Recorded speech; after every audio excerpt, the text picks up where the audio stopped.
Good evening and welcome to the Guyana TV9 News Bulletin for today, Tuesday, January 6, 2026. I am Faith Sandy. In the headlines tonight, witness testimony begins as court rejects Mohammed's bid to halt extradition case. Clerk charged with murder in Amar Jones killing at Half Mile Wismar. Vendors outside GPAC have 3 days to move. Minister Susan Rodriguez denies corruption claims, exposes Mohammed's lies. And police investigate alleged attack on international visitors. Now for the news in depth. Extradition proceedings against prominent businessman Nazar Mohammed and his son Azharuddin Mohammed gained momentum on Tuesday after a magistrate's court ruled that the case must proceed despite a pending appeal from the defense. The court has begun hearing witnesses. According to prosecutor Terrence Williams, today's session focused on the formal start of the committal proceedings, despite several objections and applications aimed at preventing the matter from proceeding. The court ruled that there was no legal stay in effect, noting that a previous application for stay had been refused. More in this report. The high-stakes extradition hearing for prominent businessman Nazar Mohammed and his son Azharuddin Mohammed moved into a critical phase on Tuesday at the Georgetown Magistrates Court. Despite last-minute efforts by the defense to stall the proceedings, witness testimony officially commenced before Principal Magistrate Julie Lachman. The Mohammeds, who face an 11-count indictment in the U.S. Southern District of Florida, are accused of orchestrating a U.S. $50 million gold smuggling and tax evasion scheme between 2017 and 2024. The matter opened on Tuesday with a significant blow to the defense. Magistrate Lachman confirmed that no stay had been granted by the superior courts, referencing a recent decision by Acting Chief Justice Navindra Singh. Quote, "There is no stay granted in this matter, and the matter will stay in the magistrate's court," end of quote, Lachman declared, rejecting arguments from the defense team, led by Sayant Durjan and Roysdale Ford, that the proceedings should be halted pending constitutional challenges to the Fugitive Offenders Act. The prosecution's first witness, Sharon Rupchand Edwards, permanent secretary of the Ministry of Foreign Affairs, provided evidence regarding the official receipt of the U.S. extradition request. Rupchand Edwards testified that on October 30, 2025, she received a package containing diplomatic note number 417, which included a formal request from the U.S. government and a substantial bundle of supporting documents. She explained that she perused the contents to ensure proper routing before immediately delivering the folder to the Minister of Home Affairs on the same day. The testimony hit a contentious point when the prosecution attempted to have Rupchand Edwards identify the signature of Minister Onij Walwand on an order to proceed. Defense attorney Sayant Durjan fiercely objected to the identification, arguing that the witness was not the author of the document and that the Minister of Home Affairs was not her subject minister. In a sharp exchange, Magistrate Lachman sided with the defense on the admissibility of certain perused documents, warning the prosecution, quote, "Please don't try to slip into the back door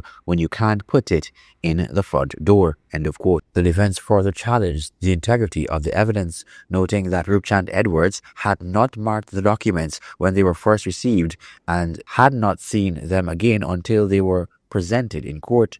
Durjan argued that without such markings, the witness could not definitively confirm the bundle was the same one she handled in October. The extradition request stems from allegations including conspiracy to commit mail and wire fraud, money laundering, and customs violations. U.S. authorities allege that the Mohammeds used falsified custom seals and a round-tipping scheme with empty boxes from Dubai to evade millions in royalties owed to the Ghana Gold Board. The court has formally accepted diplomatic note 417 into evidence. The hearing is scheduled to continue on January 8, where more witnesses are expected to be called as the prosecution seeks to provide the evidence is sufficient for a committal order. With the magistrate's refusal to delay, the prosecution has been cleared to call witnesses and submit evidence, marking a significant step in the legal battle regarding the Mohammed's potential extradition to the United States. Speaking with reporters outside the courtroom on Tuesday, prosecutor Terrence Williams explained that the earlier ruling by the principal magistrate properly applied the law by ordering the hearing to begin this morning. He emphasized that the prosecution was acting in compliance with those judicial directions. Ruled as in applying the law, there was no stay. In fact, the stay was refused, and there was no further stay. And the Learned Chief Justice had ordered that the proceedings continue, and the Learned Principal Magistrate applied the law, we say properly, in causing proceedings, ordering the proceedings to commence this morning. Addressing questions about the offences listed in court, Williams noted that it is not the practice in Caribbean jurisdictions to publicly outline corresponding local offences at the start of extradition proceedings. He explained that under Guyanese law, the authority to proceed must be expressed in terms of the offences alleged in the requesting state, in this case, the United States. Mr. Williams further stated that the prosecution has already begun preparing those submissions and was therefore able to respond when the court raised related questions. Submissions, at the end of the day, will be made as regards the double criminality principle, which includes necessarily the local offences which would relate had the conduct occurred in Guyana. And that's why we were able to answer that when the court asked us, because as part of our preparation, we have already started working on the submissions that we'll make when that arises. It was only on Monday that Acting Chief Justice Tabinder Singh dismantled the high-stakes legal gambit by businessmen Nazar and Azruddin Mohammed to halt their extradition, ruling that the public interest in upholding international obligations outweighs their claims of irreparable harm. Colwyn Abrams, Guyana TV9 News. The Guyana Police Force is investigating an alleged attack on Anthony De Oliveira, host of the Jumps Travel documentary YouTube channel, after a video of the incident circulated online. Authorities are reviewing footage, pursuing leads, and working to identify the perpetrator. The police emphasized that violence is unacceptable and reiterated their commitment to keeping Guyana safe for residents and visitors. Anyone with information is urged to contact the nearest police station. Minister of Tourism, Industry and Commerce, Susan Rodriguez, has launched a fierce defense against corruption allegations from opposition figure Azruddin Mohammed, branding them a desperate attempt to distract from his own legal troubles. She also provided documentary evidence to debunk claims regarding her wealth and property holdings. Here is more. Minister Rodriguez said Azruddin Mohammed has twisted public information to create a false narrative against her. She stressed that all her assets, both in Guyana and abroad, are legally declared, and any claims that they stem from corruption are completely false. Rodriguez highlighted the irony of Mohammed, who faces international allegations of drug trafficking, money laundering, gold smuggling, and terrorist links, attempting to accuse her of wrongdoing. The allegations first appeared in a video where Mohammed named 3 Florida properties supposedly owned by Rodriguez. He claimed one was purchased outright in March 2024 and suggested her assets exceeded her public service salary. Rodriguez clarified that her wealth is fully disclosed as a politically exposed person, PEP, and Mohammed's claims misrepresented both her property ownership and her sources of income. Rodriguez reaffirmed that she legally owns her Peters Hall lands through private agreements of sale, not government transactions, and emphasized her full transparency with the Integrity Commission. She condemned Mohammed's attempts to mislead the public, described the harassment endured by her family, and declared she will not be intimidated or pursue legal action that could delay his extradition, calling this her final statement on the matter. I clarified that I purchased those lands through private transactions executed by agreements of sale. I am happy that Azruddin has now confirmed that what I was saying all along is true. He is now caught in his own web of lies, and by publishing this second video, he has presented all of the evidence that proves there was no government transaction involved. He himself has substantiated my claims. I take this opportunity to reiterate that I never received nor applied for any land through the Central Housing and Planning Authority or any other government agency. Before commencing construction, I submitted my building application to the local authority like any other law-abiding citizen. Minister Rodriguez clarified that her wealth comes from mortgages, rental income, and family business proceeds, not solely her public service salary. She also published certificates of title for her Peters Hall and Hurst Stelling properties, showing that all mortgages were legally obtained and that she purchased her home long before entering government, demonstrating full transparency and debunking Mohammed's claims.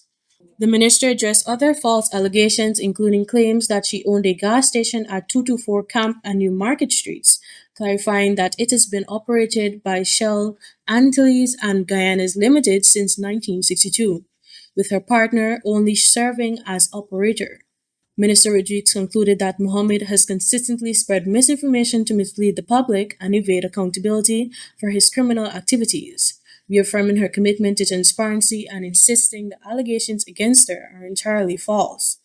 Members of the opposition had called for the minister's resignation following the allegations. Faith Sandy, Guyana TV9 News.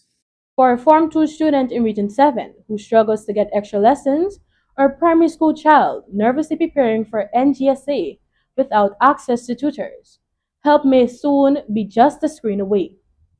The Ministry of Education says the newly launched Guyana Digital School is not just a platform, it's a lifeline meant to level the playing field for thousands of students across the country. By the President in December, the flagship program targets students in grades 7 to 11, with plans already underway to expand content for primary school children. The goal, according to Education Minister, is simple but powerful. Bring quality learning into every home, no matter the location or income. Just in December, the President launched a flagship program, which is the Guyana Digital School, that will become an enforcement of knowledge for students who are in grade 7 to 11. And we would like the platform to also be the content for primary to be placed on the platform to assist those who are in the primary school heading towards NGSA. But technology is only part of the story. As schools reopen this term, the ministry is also rolling out a renewed focus on values, introducing moral and civic education from nursery straight through secondary school, while strengthening national anti-bullying and anti-violence efforts. Together, these initiatives signals a broader push to shape not just smarter students, but safer schools and stronger citizens. We are looking towards modernizing the education sector. We have made a huge step towards that with the Guyana Digital School. But once we have those students on it and we're getting the feedback from them, and as we go along, we are going to keep upgrading that platform. We are going to make it into something that is hugely beneficial for the country. And we have so much more. For parents worried about learning gaps, teachers seeking modern tools, and students trying to find their footing in a fast-changing world, the message from the ministry is clear. Education in Guyana is moving forward, and no child should be left behind. Donna Doric, Guyana TV9 News. A 24-year clerk of Central Amelia's Ward, Linden, has been charged with the murder of Amar Jones in a case that has sent shockwaves through the half-mile Wismar community. Shania Benjamin was formally charged on Tuesday, January 6, 2026, with murder contrary to common law, in connection with the fatal incident which allegedly occurred on Tuesday, December 30, 2025, in half-mile Wismar, Linden. Benjamin appeared via Zoom before her worship Rochelle Liverpool at the Linden Magistrates Court, where the charge was read to her. She was not required to enter a plea. Following the virtual court appearance, the magistrate ordered that she be remanded to prison. The matter has been adjourned to Monday, February 16, 2026, as investigations into the deadly incident continue. More news after the break. Stay tuned. Want to place your death announcements and in memoriam messages on Channel 9? Call 592-761-5006, 710-5008, 600-5006. Or visit our office at Lot 85A Lamaha Street, Albertown, Georgetown, Century 21 Building.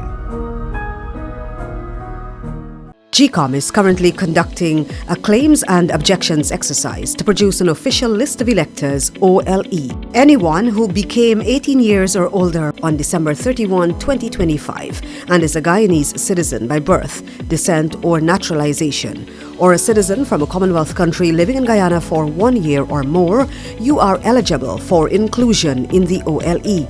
GCOM has posted the preliminary list of electors, PLE, in all of the registration divisions across Guyana for you to check if you are listed, and if so, whether your particulars are accurate. If you have changed your address since you were registered, you need to visit the GCOM registration office responsible for your new area of residence to apply for a transfer.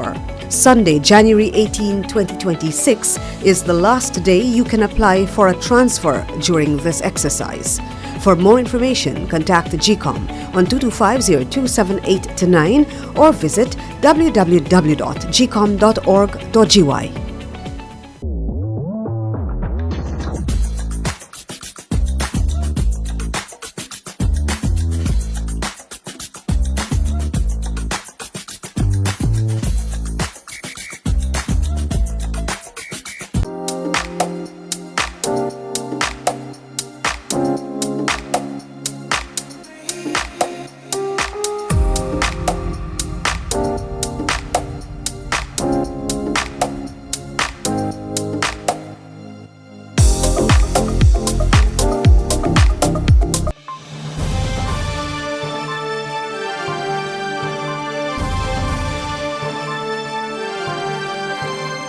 The upgraded Paramakatoy airstrip was officially commissioned on Monday in Region 8, marking a major investment to improve air connectivity and accelerate development in Guyana's hinterland communities. The project is part of the government's broader strategy to ensure equitable access to infrastructure, economic opportunities, and essential services for remote villages. More details in this report. Delivering remarks, Minister Deodat Indar outlined an aggressive aviation expansion plan for the hinterland, revealing that multiple aerodromes across Region 8 will be upgraded within the year. He also announced planned upgrades for Regions 9, 1, and 10, describing the program as a major step toward improving access, mobility, and investment across Guyana's interior. There are 8 aerodromes that we will upgrade in the new year, in this year, sorry. Maria, Orinduk, Chinapal, Kopina, Monkey Mountain, Korokobaru, Keto, Maikwak, Yoromparu, and Mount Aingan.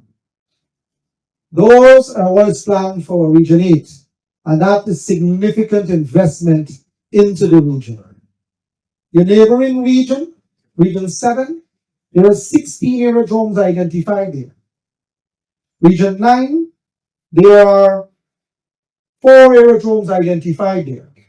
Region 1, there are a number of them there that are currently being worked on, but we're also going to develop a few in Region 1 too, and 1 in Region 10, and 2 major airports. Minister Indar emphasized that improved air access directly translates into economic activity for communities, generating jobs, supporting logistics, and enabling local participation in development projects.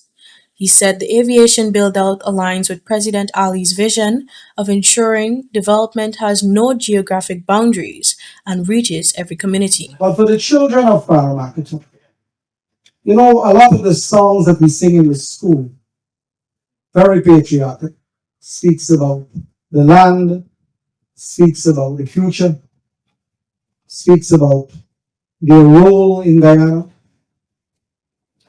But the children of Paramakatoy, they should see this particular event as one where they are not forgotten. The village and the community satellite villages are not forgotten. This airstrip that the president himself is here today to commission, it should be a reminder that development has no boundary when it comes to the People's Progressive Party civic government. The commissioning of the Paramakatoy airstrip signals continued government engagement in Region 8, as aviation infrastructure remains a key driver of long-term hinterland growth and connectivity. Faith Sandy, Guyana TV9 News.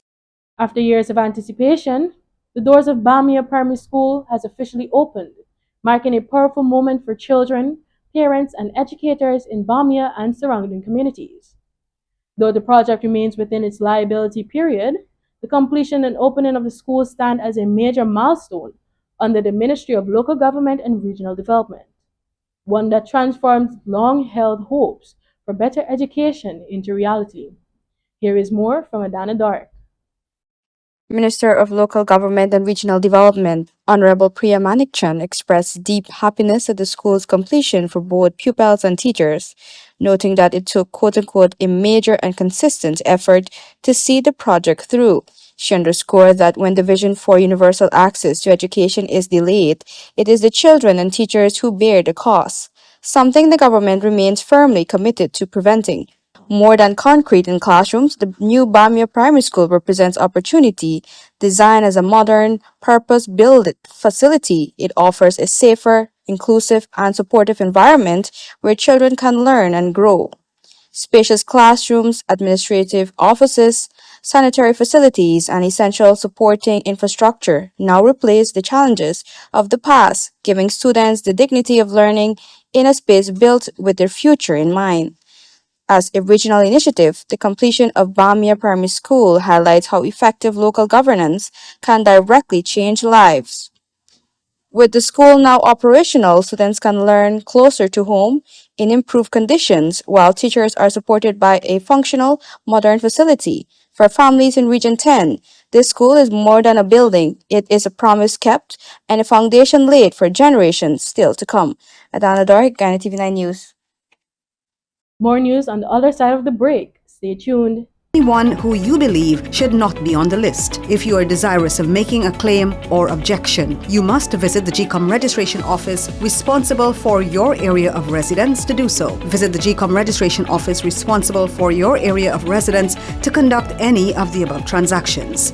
All GCOM registration offices will open Mondays to Fridays from 8 to 18 hours, Saturdays and Sundays from 10 to 14 hours. For more information, contact the GCOM on 225-0278-9 or visit www.gcom.org.gy.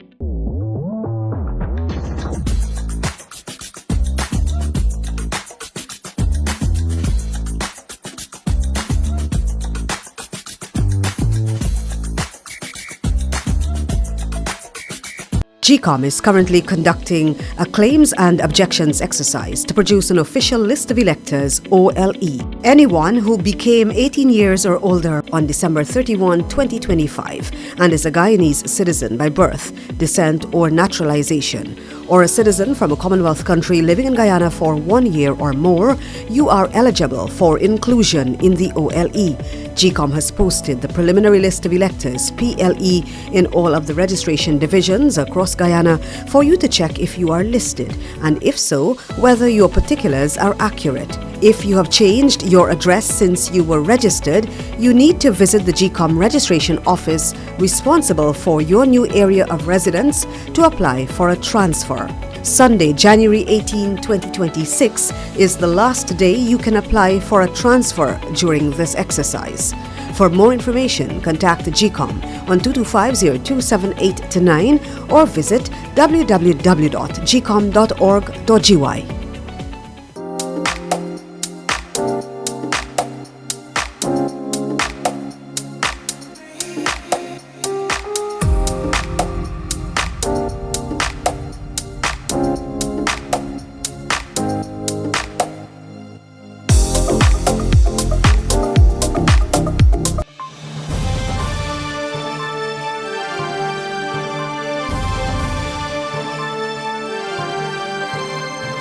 Welcome back. You're watching the Guyana TV9 News Bulletin.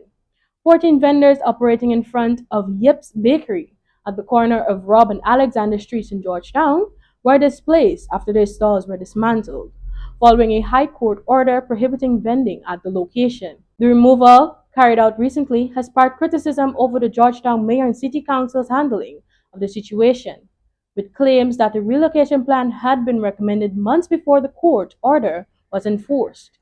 Here is more.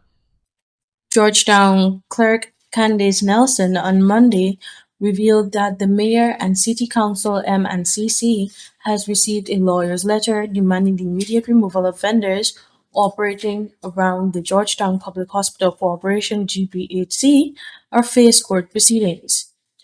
The disclosure was made during a statutory meeting of the mayor and city councilors, underscoring the urgency and human consequences of the decision before them. Just received another lawyer's letter. This time to remove vendors from around Georgetown Hospital within 3 days, or they're going to court as well for a mandamus. According to the town clerk, the legal demand signals an intention to seek a court order of mandamus, which would compel the council, as a statutory body, to carry out what the applicant claims is its legal duty, clearing vendors from the hospitals surrounding.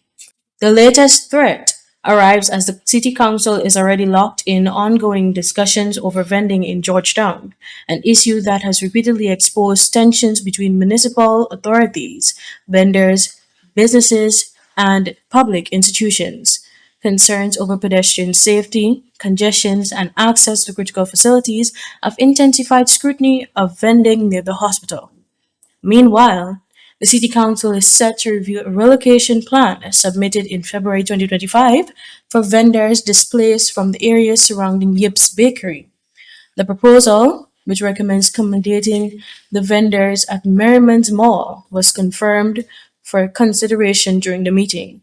The decision follows the demanding of several vending stalls on Sunday, carried out by the City Council in compliance with a mandamus and a court order from the High Court prohibiting vending on the bakery's property. Mayor Mentor responded saying he did not initially recall the plan. However, City Engineer Colvern Venture and Town Clerk Candice Nelson reminded him that it had been developed in response to urgent need to address the situation. We were on the ground and we did. I remember going on the ground. Yeah, we did say that we would make it a drive-through. I think I came back to the council, I shared that information. We do the shed and we make that area a drive-through market. That estimate was done and it was forwarded for you. For me. Yes, it was. It wasn't for, but like I said, what we have it done is we forwarded it. Engineer, you got some ideas on that thing? You have any documentation on that? We have it already. Implement. Let's start implement. Let's move a motion out to implement. Let's get cracking. We thought it wanted to consider was taking out the vendors on Rock Street. So then relocate them. Fine, but let us cover the whole place so we could be able to determine who else we could also place there. In response, the mayor and councillors agreed that further discussions are necessary before any final decision is made. A follow-up meeting has been scheduled for Monday to continue deliberations, focusing on enforcement options, legal obligations, and possible relocation solutions. Faith Sandy, Guyana TV9 News. Attorney General Anil Nandalal, SC, has made it clear that once the court issues a committal order in the extradition proceedings against Ashruddin and Nazar Mohammed, the law leaves no room for delay. The father and son duo must be taken into custody immediately. More in this Adana Dark report. Speaking on the matter, the Attorney General rejected claims that an appeal filed by the defense should halt the proceedings, describing the legal maneuvers as deliberate strategy to stall justice rather than a genuine challenge to the law. Nandlal said, "It's not just procedure but public confidence in the justice system and the principle that the law must apply equally to everyone, powerful or otherwise." Mr. Ford himself admitted when he spoke to the press that the appeal itself does not operate as a stay. Mr. Ford telegraphed, perhaps unwittingly, that the filing of the appeal will be accompanied or is part of and will be accompanied by some strategic steps. So clearly to my mind, it is not the merits of the law that is being prosecuted, but it is a strategy And that's coming from the horse's mouth. He pointed out that the very issues now being appealed have already been dismissed by both the magistrate and the Chief Justice as frivolous and vexatious, arguing that repeatedly raising the same rejected arguments amounts to an abuse of the court process. The client himself and now the lawyer paraphrasing and telegraphing that strategy. And what is that strategy? What can that strategy be? Obviously, to delay and protract the committal proceedings from being concluded. And I hope that that will not happen. The magistrate has already said that the questions that they have posed to her are frivolous and vexatious. Mr. Ford himself has admitted in writing and orally before the Chief Justice that he is canvassing those very matters which he canvassed before the magistrate in these proceedings.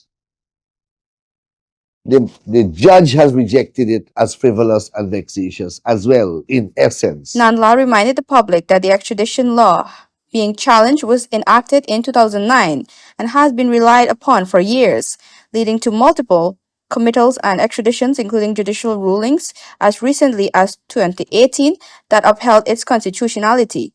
He warned that allowing endless delays would undermine fairness and erode trust in the justice system, especially for ordinary citizens who are expected to comply with the law without special treatment. The law is not going to be turned upside down for one litigant or two litigants. The law must apply equally to all citizens in the same way. So this attempt again, as Mr. Ford says, this strategy that they are pursuing, I believe ought not to yield any success because it is contrary to the spirit and policy of the law. It's contrary to the law itself. According to the Attorney General, once a committal order is made, the Mohammeds will be lawfully placed into custody as mandated by statute, a step he says is necessary to preserve the integrity of the legal process. He expressed confidence that the courts will not allow procedural tactics to derail the case, emphasizing that justice delayed is justice denied, not just for the state, but for the public at large. The Mohammeds, owners of the Mohammeds Enterprise, remain on $150,000 bail each. Conditions of their bail required them to surrender their passports and report weekly to the Rumveld police station, measures intended to ensure their availability for ongoing legal proceedings.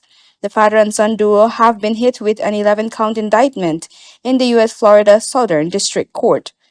Court documents allege that Azzuddin and his father conspired to commit wire fraud, mail fraud, money laundering, conspiracy, aiding and abetting, and customs-related violations connected to an alleged $50 million gold export and tax evasion scheme. Donna Dorick, and TV9 News. Now for some regional news. In Trinidad, a 55-year-old grandmother, Dira Sipasad of Railway Line Road, Guppy Trace Pennell, died by suicide on Monday morning at San Fernando General Teaching Hospital. She ingested a poisonous substance on Sunday after the accidental drowning of her 10-month-old granddaughter, Alia Amelia Ramjit, on New Year's Eve.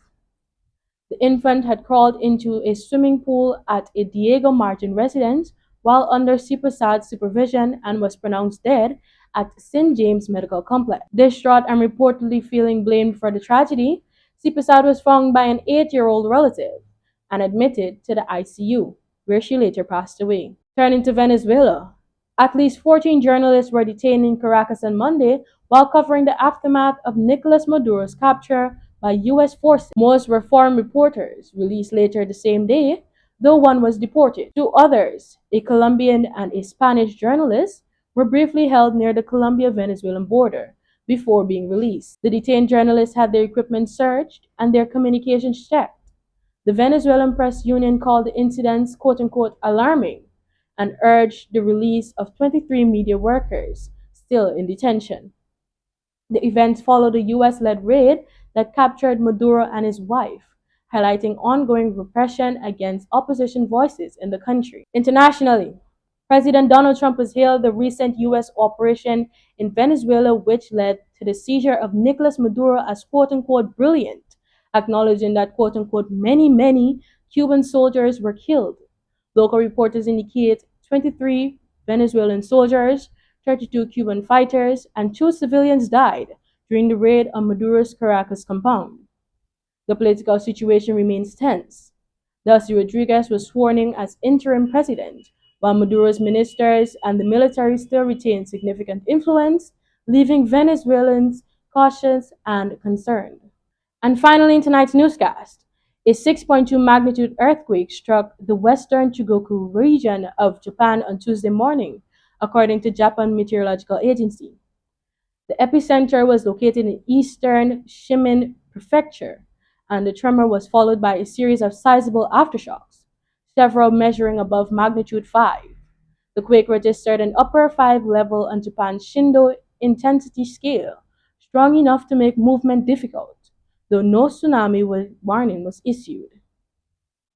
Authorities reported that while the earthquake was significant, no major damage or casualties have been confirmed so far. Safety checks at the nearby Shimin nuclear power station showed no irregularities. Japan's position on the Pacific Ring of Fire makes it highly susceptible to earthquakes, and authorities continue to assess potential risks as aftershocks continue to shake the region. And that has brought us to the end of tonight's newscast. Remember to check out our Facebook and YouTube platforms at GUI TV9 for more trending stories. I am Faith Sandy. Good night.